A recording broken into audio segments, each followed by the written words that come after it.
ഇനി അജി കുഞ്ഞുമോനിലേക്ക് പോകാം. കോഴിക്കോട് നിന്നാണ് അജി കുഞ്ഞുമോൻ ചേരുന്നത്. അജി, തുടർച്ചയായി 3-ാം തവണയാണ് വർദ്ധിപ്പിക്കുന്നത്. ഇതാകട്ടെ 1000 രൂപയ്ക്ക് അടുത്ത വർധനവ്.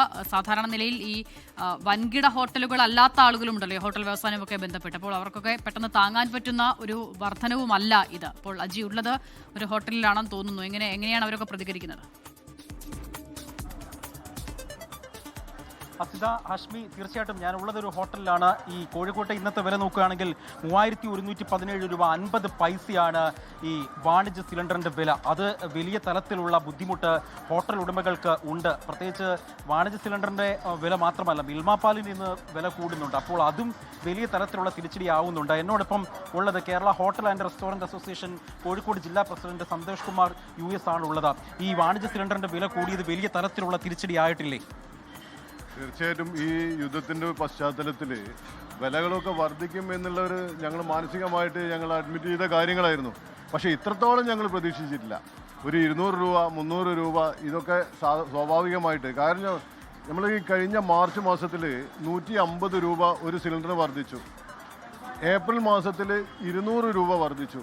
ഇപ്പോൾ ഒരു സിലിണ്ടറിന് ഈ മാസം ഇന്ന് വർദ്ധിപ്പിച്ചത് 993 രൂപയാണ്.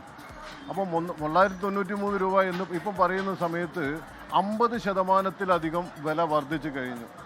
നമ്മൾ ഈ ഒരു ഹോട്ടലിനെ സംബന്ധിച്ച് ഏറ്റവും കൂടുതൽ നമുക്ക് ആവശ്യം വരുന്നൊരു അസംസ്കൃത സാധനം എന്ന് പറയുന്നത് നമ്മളെ പാചകവാതകമാണ്.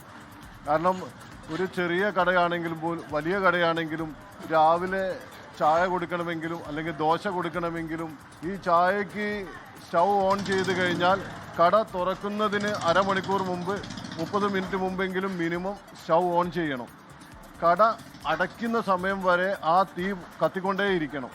അതേപോലെ തന്നെയാണ് നമ്മൾ ഈ പൊറോട്ട ഉണ്ടാക്കുന്നത്. ഈ പൊറോട്ട ദോശയൊക്കെ ആണല്ലോ നമ്മുടെ ഹോട്ടലിൽ. അപ്പോൾ ഈ നിർമ്മാണത്തിനും അതേപോലെ തന്നെയാണ്.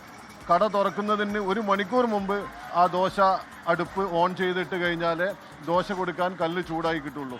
അപ്പോൾ ഈ കട തുറക്കുന്നതിന് 1 മണിക്കൂർ മുമ്പ് ഓൺ ചെയ്ത സ്റ്റൗ കട ക്ലോസ് ചെയ്യുന്ന സമയത്തെ അത് ഓഫാക്കാൻ പറ്റുള്ളൂ. അപ്പോൾ ഞങ്ങളെ ഹോട്ടലിനെ സംബന്ധിച്ച് ഏറ്റവും കൂടുതൽ ഉപയോഗിക്കുന്നത് ഗ്യാസിൻ്റെ ചിലവാണ് ഞങ്ങൾക്ക് ഏറ്റവും കൂടുതൽ ഭാരമായിട്ട് വരുന്നത്.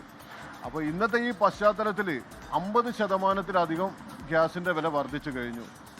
ഗ്യാസിന് മാത്രമല്ല, ഈ മിൽമ പാലിനടക്കം വില കൂട്ടിയിട്ടുണ്ട്. അതും വലിയ ബുദ്ധിമുട്ടായിട്ട്. തീർച്ചയായിട്ടും ഇപ്പം 4 രൂപ മിൽമ പാലിന് വില വർദ്ധിപ്പിക്കുന്നു എന്ന് തീരുമാനമെടുത്തു എന്നാണ് അറിയാൻ കഴിഞ്ഞത്. ഈ പാലിനും ഈ ഗ്യാസിനൊക്കെ വില വർദ്ധിക്കുന്ന സമയത്ത് അനുബന്ധമായിട്ട് നമുക്ക് ലഭിക്കുന്ന മറ്റുള്ള അസംസ്കൃത സാധനങ്ങൾക്കെല്ലാം ആനുപാതികമായിട്ട് വില വർദ്ധിക്കുന്നുണ്ട്. അങ്ങനെ ഹോട്ടലുകളുടെ അവസ്ഥ കുറച്ച് കഷ്ടമാണ് എന്നാണ് എല്ലാവരും പറയുന്നത്. റോമി എന്നൊരു പ്രേക്ഷകൻ പറയുന്നുണ്ട്, ഒറ്റ ദിവസം കൊണ്ട് ഇത്രയും വില കൂട്ടിയെന്ന സ്ഥിതിക്ക് ഹോട്ടലുകൾ പൂട്ടലിന്റെ വക്കിലേക്ക് എത്തിയെന്നാണ് ഇന്ന് ഹോട്ടലുകളെല്ലാം പറയുന്നത് എന്ന് പറയുകയാണ്. നേരത്തെ നമ്മൾ കണ്ട പ്രതികരണങ്ങൾ അവർ അത്രയും പറയുന്നില്ലെങ്കിൽ കൂടി അങ്ങനെയൊക്കെ പറയുന്നുണ്ട്.